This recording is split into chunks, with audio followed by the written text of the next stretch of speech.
ಶಿವಣ್ಣ ಕೂಡ ನಿಮ್ದು ಸ್ಟೈಲ್ ಇದೆಯಲ್ಲ, ಗಿಲ್ಲಿ ಗಿಲ್ಲಿ ಗಿಲ್ಲಿ ಎಲ್ಲಾ ಕಡೆ ಪ್ರೆಸ್ ಮೀಟಿಗೆ ಹೋದಾಗ್ಲೂ ಕೂಡ ನಮ್ ಗಿಲ್ಲಿ ಸ್ಟೈಲ್ ಇದೆಪ್ಪ, ಗಿಲ್ಲಿ ಗಿಲ್ಲಿ ಗಿಲ್ಲಿ ಅಂತ. ಓಕೆ, ಶಿವಣ್ಣನ ಬಗ್ಗೆ ಏನ್ ಹೇಳಕ್ ಇಷ್ಟಪಡ್ತೀರಾ? ಅಂಡ್ ಶಿವಣ್ಣ ಎಷ್ಟು ಸಪೋರ್ಟ್ ಮಾಡಿದ್ದಾರೆ ಅಂತಂದ್ರೆ ನಿಮಗೋಸ್ಕರನು ಕೂಡ ಎಲ್ಲಾ ಪ್ರೆಸ್ ಮೀಟಲ್ಲೂ ಒಂದ್ ನಿಮ್ ಸ್ಟೈಲ್ನ ಕಾಪಿ ಮಾಡೋದಾಗಿರ್ಬೋದು ಅಥವಾ ನಿಮ್ ಸ್ಟೈಲ್ ಮಾಡೋದಾಗಿರ್ಬೋದು, ಸೊ ಎಲ್ಲಾ ಕಡೆ ನೆನ್ಸ್ಕೊಂತಾರೆ. ಎಷ್ಟು ಖುಷಿ ಅನ್ಸುತ್ತೆ.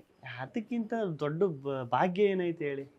ನಮ್ಮ ಅದೃಷ್ಟ ಅಲ್ವಾ ಅದು, ಎಷ್ಟೋ ಜನ್ಮದ ಪುಣ್ಯ. ನಾವು ನೋಡಬೇಕು ಅನ್ಕೊಂಡವ್ರು, ಅವ್ರನ್ನ ನೋಡಿದ್ರೆ ಸಾಕು ಅನ್ಕೊಂಡವ್ರು, ಅವ್ರ ಮುಂದೆ ಪರ್ಫಾರ್ಮೆನ್ಸ್ ಮಾಡಿ ಅವ್ರ ಬಾಯಲ್ಲಿ ನಮ್ಮ ಹೆಸ್ರು ಹೇಳಿಸ್ಕೊಂಡು, ಅವ್ರ ಬಾಯಲ್ಲಿ ನಮ್ಮ ಒಳ್ಳೆ ಕಮೆಂಟ್ ಚೆನ್ನಾಗಿ ಮಾಡ್ತೀವಿ ಅಂತ ಹೊಗಳಿಸ್ಕೊಂಡು, ಅವೆಲ್ಲ ಎಷ್ಟು ವರ್ಷ ಆದರೂ ಮರೆಯೋಕೆ ಆಗೋಲ್ಲ. ಅವನು ಎಷ್ಟು ಪುಣ್ಯ ಮಾಡಿರ್ಬೇಕು. ಎಷ್ಟೋ ಜನ ಕಾಯ್ತಾರೆ, ಅವ್ರು ನೋಡ್ಬಿಟ್ರೆ ಸಾಕು, ಒಂದು ಫೋಟೋ ತಗೊಬಿಟ್ರೆ ಸಾಕು, ಮಾತಾಡ್ಸ್ಬಿಟ್ರೆ ಸಾಕು ಅಂತ ಕಾಯ್ತಾ ಇರ್ತಾರೆ. ನಾವು ಅವು ಒಂದು 3-4 ತಿಂಗಳು ಅವ್ರ ಜೊತೆ ಟ್ರಾವೆಲ್ ಮಾಡವೆ ಅಂತ ನಾವೆಷ್ಟು ಅದೃಷ್ಟವಂತರು.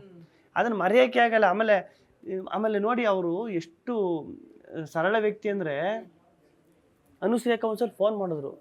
ಫೋನ್ ಮಾಡಿಬಿಟ್ಟು, ಗಿಲ್ಲಿ ಎಲ್ಲಿದೆಯಾ ಅಂತ ಕೇಳಿದ್ರು. ಇಲ್ಲಿ ಯಾಕೆ ಇಟ್ಕೊಯ್ತವನಿ, ಮೈಸೂರಿಗೆ ಹೋಯ್ತವನಿ ಕಣಕಂಡೆ. ಈ ಶಿವಣ್ಣ ಫೋನ್ ಮಾಡಿದ್ರು, ನಿನ್ನ ನಂಬರ್ ಇಸ್ಕೊಂಡ್ರು ಅಂತ ಹೇಳಿದ್ರು. ಹೌದಾಕ? ಇಲ್ಲ, ಯಾರೋ ನಿನ್ನ ಫ್ಯಾನ್ ಸಿಕ್ಕಿದ್ರಂತೆ, ನೀನು ಮಾತಾಡಿಸ್ಬೇಕಂತ ನಿನ್ನ ಅಂತ ಹೇಳ್ಬಿಟ್ಟು ಕಟ್ ಮಾಡಿಬಿಟ್ರು. ಹ್ಞೂ ಸರಿ ಆಯ್ತು ಅಂದ್ಬಿಟ್ಟು ನೋಡ್ತಾನೆ ಇದು ಮಾಡ್ಬೋದು. ಒಂದು 10 ನಿಮಿಷ ಆಯ್ತು, ನಂಗೆ ನಿದ್ದೆ ಬಂದ್ಬಿಡ್ತು. ನಂಗೆ ನಿದ್ದೆ ಬಂದ್ಬಿಡ್ತು, ಕಾರಲ್ಲಿ ಹೋಯ್ತಾ ಇದ್ದು. ನಾನು ಮಲ್ಕೊಬಿಟ್ಟೆ. ಒಂದು ಅರ್ಧ ಗಂಟೆ ಆದಮೇಲೆ ಏನೋ ಫೋನ್ ಬಂದಾಗ ಮಾತಾಡ್ದೆ. ಏ ಗಿಲ್ಲೇ ಜಾಲಿ ಜಾಲಿ ಅಂದರು. ಆಮೇಲೆ ನಾನು ನಿದ್ದೆಗೇನಲ್ಲಿದ್ದಲ್ಲ, ಅಣ್ಣ ಯಾರೋ ಗೊತ್ತಾಗಿಲ್ಲ. ನಾನು ನಾನಪ್ಪ ಶಿವಣ್ಣ ಅಂದರು. ನನಗೆ ಫುಲ್ ಸೈಕ್ ಆಗೋಯ್ತು. ಅಯ್ಯಯ್ಯೋ, ಶಿವಣ್ಣ ಮಾಡ್ಬಿಟ್ರಲ್ಲಪ್ಪ, ನಂಬಿಕೆ ಆಯ್ತಿಲ್ಲ. ಅನುಶ್ರೀಯಕ್ಕೆ ಏನಾರ ಫೋನ್ ಮಾಡ್ಬಿಟ್ಟು ನಾನು ಶಿವಣ್ಣ ಅಂತ ಹೇಳಿ ನಾನು ನಂಬ್ತಾನೆ ಇರಲಿಲ್ಲ. ಮಾಡ್ತಾರಲ್ಲ ನಾರ್ಮಲ್ ಆಗಿ ಫ್ರ್ಯಾಂಕ್ ಅನ್ಕೊಬಿಡುವೆ.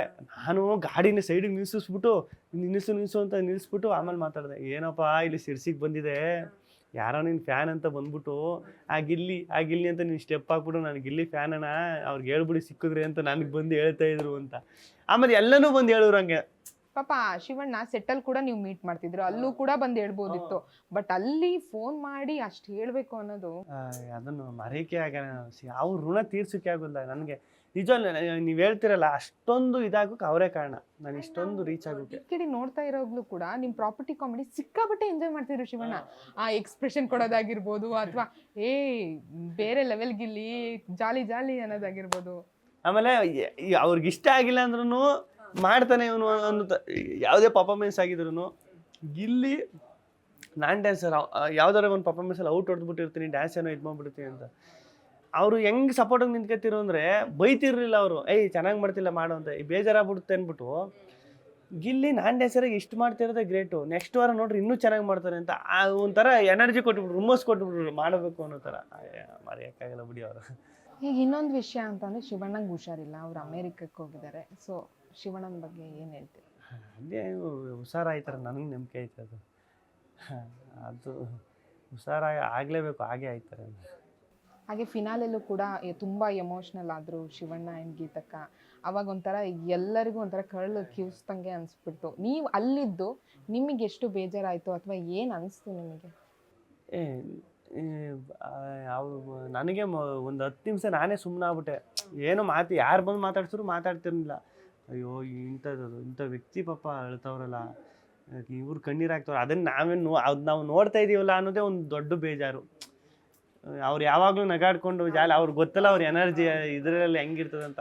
ಅವ್ರು ಹತ್ಬಿಟ್ರೆ ನಿಜವಲ್ಲೂ ನಾನು ಮಾತ್ರ ಅಲ್ಲ, ಇಡೀ ಸೆಟ್ಟು DKD ಸೆಟ್ಟೇನೆ ಫುಲ್ಲು ಎಲ್ಲರೂ ಒಳಗೆ ಸ್ಟಾರ್ಟ್ ಮಾಡ್ಬಿಡ್ತಾರೆ. ಬಿಕಾಸ್ ನಮಗೆ ವಿಡಿಯೋ ನೋಡಿ ಅಷ್ಟು ನೋವಾಯ್ತು ಗಿಲ್ಲಿ. ನೀವು ಅಲ್ಲಿ ಆನ್ ಸ್ಪಾಟಲ್ಲಿ ನೀವು ಅಲ್ಲಿ ಇದ್ದಾಗ ನಿಮ್ಗೆ ಯಾವ ಲೆವೆಲಿಗೆ ಆಗಿರ್ಬೋದು ಅಂತಲೇ ನನಗೆ ಇಮ್ಯಾಜಿನೇ ಮಾಡ್ಕೊಳಕ್ಕಾಗ್ತದೆ. ನಾನು ಮಾತ್ರ ನಮ್ಮ ಸೆಟ್ಟಲ್ಲಿ ಈಗ ಕೂತಿರೋರು, ಆಡಿಯನ್ಸು, ಕ್ಯಾಮ್ರಾಮನ್, ಟೆಕ್ನಿಕ್ಸ್, ಯಾರು ಅಲ್ಲಿ ನಿಂತಿರೋರು ಎಲ್ಲರೂ ಎಮೋಷನ್ ಆಗ್ಬಿಟ್ರು, ಎಲ್ಲರೂ ಒಳಗೆ ಸ್ಟಾರ್ಟ್ ಆಗ್ಬಿಟ್ರು. ಯಾಕೆಂದ್ರೆ ಅಷ್ಟೊಂದು ಕನೆಕ್ಟು ಶಿವಣ್ಣ ನಮಗೆ ಒಂಥರ ನಮ್ಮ ಫ್ಯಾಮಿಲಿಯವರು, ನಮ್ಮ ತಂದೆನೋ ಈ ಥರ ಅವರು ಸೆಟ್ಟಲ್ಲಿದ್ದರೆ. ಅವ್ರು ಅಳ್ತವ್ರಂದ್ರೆ ಯಾರಿಗೆ ತಾನೇ ಅಳು ಬರಲ್ಲ ಹೇಳಿ. ಅದ್ರ ಜೊತೆ ಬರೀ ಶಿವಣ್ಣ ಕನೆಕ್ಟ್ ಆಗ್ತಾ ಇರಲಿಲ್ಲ, ಗೀತಕ್ಕೂ ಕೂಡ ವೀಕ್ಲಿ ಎಲ್ಲ ಸ್ವೀಟ್ಸು, ಕೇಕು ಎಲ್ಲ ತೊಗೊಂಬರ್ತಾ ಇದ್ರು ಅಂತ ಕೇಳಿದ್ದೀನಿ. ಸೊ ನೀವೇನು ಹೇಳ್ತೀರಾ? ಗೀತಕ್ಕ ಅಂತೂ ಸೂಪರು ಯಪ್ಪ. ಅವ್ರು ಕೇಕ್ ತಂದು ಕೊಡೋದು, ಆಮೇಲೆ ಕರೆದ್ಬಿಟ್ಟು ಮಾತಾಡ್ಸೋರು, ಗಿಲ್ಲಿ ಕರೀರಿ ಅಂದ್ಬಿಟ್ಟು ಕರೆದ್ಬಿಟ್ಟು ಮಾತಾಡ್ಸೋರು.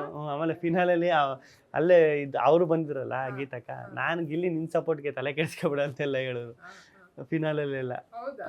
ಹಾಗೆಲ್ಲ ಗೀತಕ್ಕನ ಅವತ್ತು ಫೋನ್ ಮಾಡ್ರೆ ಅವಾಗ ಗೀತಕ್ಕನ ಮಾಡ್ರು, ಒಂದ್ಸಲ ಮನೆಗೆ ಬಾ ಊಟ ಮಾಡ್ಕೊ ಹೋಗುವಂತೆ ಅಂತ ಎಲ್ಲ. ಗಿಲ್ಲಿ ಗಿಲ್ಲಿ ನಟ ಅಂತ ಫಸ್ಟ್ ಹೆಸರು ಇರೋದಕ್ಕಿಂತ ಮುಂಚೆ ನಟರಾಜ್ ಅಂತ ನಟ ಅಂತ ಕರಿತಿದ್ರು. ನನ್ನ ಹೆಸರು ಒರಿಜಿನಲ್ ಹೆಸರು ನಟರಾಜ್ ಅಂತ ಸ್ಕೂಲಲ್ಲಿ ಎಲ್ಲ ಕೊಟ್ಟಿದ್ದು. ಊರಲ್ಲೆಲ್ಲ ನಟ ಫ್ರೆಂಡ್ಸ್ ಎಲ್ಲ ಊರಲ್ಲಿ ಎಲ್ಲ ನಟ ಅಂತ ಕರೀರು. ಇಲ್ಲಿ ಬಂದು ಗಿಲ್ಲಿ ನಟ ಆಯಿತು, ಆಮೇಲೆ ಗಿಲ್ಲಿ ಆಯಿತು. ಓಕೆ, ಗಿಲ್ಲಿ ನಿಮ್ಮ ಫ್ಯಾಮಿಲಿ ಅಪ್ಪ ಅಮ್ಮ ಎಲ್ಲ ಏನು ಮಾಡ್ತಾರೆ, ಹೇಗಿದೆ? ಅಪ್ಪ ಅಮ್ಮ ಎಲ್ಲ ವ್ಯವಸಾಯ, ಭತ್ತ ಕಬ್ಬು ಇದೆಲ್ಲ ಬೆಳಿತೀವಿ. ಅಪ್ಪ ಅಮ್ಮ ವ್ಯವಸಾಯ ಮಾಡ್ತಾರೆ. ಅಣ್ಣ ಒಬ್ರು ಅವ್ರೆ, ಅವರು ಕೆಲ್ಸಕ್ಕೆ ಹೋಗ್ತಾರೆ. ಅಕ್ಕ ಒಬ್ಬರು ಮದುವೆ ಮಾಡಿದ್ದೀವಿ, ಅಷ್ಟೇ. ಅಣ್ಣನಿಗೂ ಮದುವೆ ಆಗೈತೆ. ಗ್ಯಾರಂಟಿ ನ್ಯೂಸ್, ಸುದ್ದಿ ಖಚಿತ, ನ್ಯಾಯ ನಿಶ್ಚಿತ.